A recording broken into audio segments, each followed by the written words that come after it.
Hi everyone, today I'm going to talk to you about sex differences and jealousy, and we're going to look at the results of a study called Sex Differences in Response to Imagining a Partner's Heterosexual and Homosexual Affair, done in 2011 by Jamie Confer and Mark Cloud.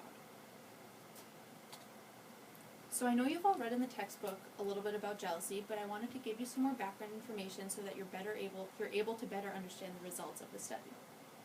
Jealousy is an emotional response that occurs when you see a threat to your relationship through infidelity.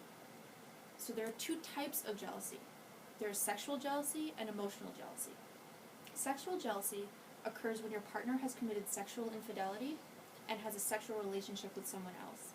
And emotional jealousy occurs when your partner has committed emotional infidelity and forms a bond or becomes attached to another person. And many studies have shown that men are more susceptible to experiencing sexual jealousy and women are more susceptible to experiencing emotional jealousy.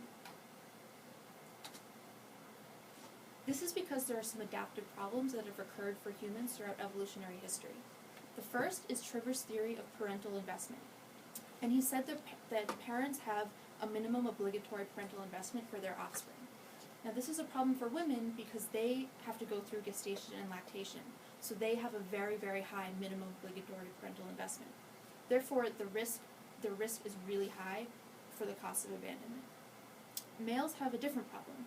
They face the adaptive problem of parental uncertainty, because since females have internal fertilization, unless the male is in a committed monogamous relationship, he's unsure that the offspring is truly his. So we're going to look at a study today called Sex Differences in Response to Imagining a Partner's Heterosexual or Homosexual Affair.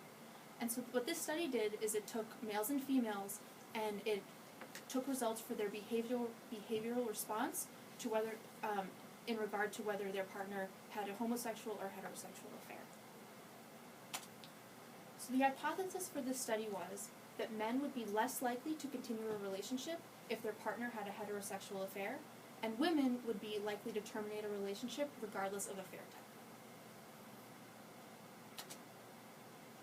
There were 718 undergraduate participants, 324 males, and 394 females, and they were taken from local universities outside of Pennsylvania. Each participant was asked to fill out a questionnaire with 8 hypothetical scenarios on it. So these 8 hypothetical scenarios each had 3 variables that were manipulated.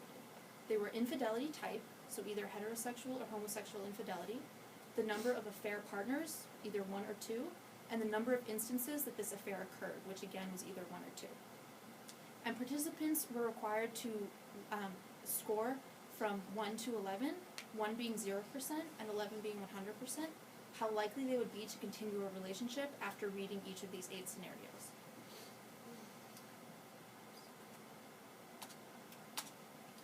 So we're going to have a little bit of fun, and we're actually going to read one of the scenarios and kind of gauge from the class what your responses would be.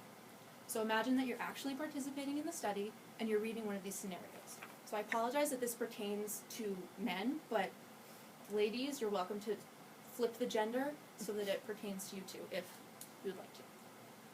So imagine that the partner you have been dating breaks the news that she recently had sexual relations with another man, and she is now asking for your forgiveness. Your partner claims that it was a mistake and a one-time event. She wants to continue the relationship with you and promises to be faithful in the future. Okay, so rate on either you would definitely stay in the relationship, you maybe would stay in the relationship, or you are definitely not going to stay in the relationship. So, guys, raise your hand if you would definitely stay in the relationship. Okay, maybe stay in the relationship. Okay, and definitely not stay in the relationship. Alright, so it's about 50-50 for the guys. And ladies, would you definitely stay in the relationship? Maybe stay in the relationship? Or definitely not stay in the relationship? Okay, so a little more bias on that one, but let's check out the results of the actual study. So you can see from the results, the y-axis is the likelihood of continuing the relationship, and the x-axis has all of the different variables that were manipulated for the 8 hypothetical scenarios. For example, you can have a homosexual infidelity type that happened once with 2 partners. And you can see that the white bars represent the males, and the gray bars represent the females. So you can see with homosexual infidelity type, males they have have a 50% chance likelihood of continuing the relationship. Whereas women, it's about 24% chance that they're going to stay in the relationship. Now with a heterosexual infidelity type, you have women who are more likely than men to continue the relationship, but still not so much, with about 22%. And then you have males with about 21% chance likelihood of continuing the relationship. And both of these results have p-values of less than 0.05, so they're statistically significant.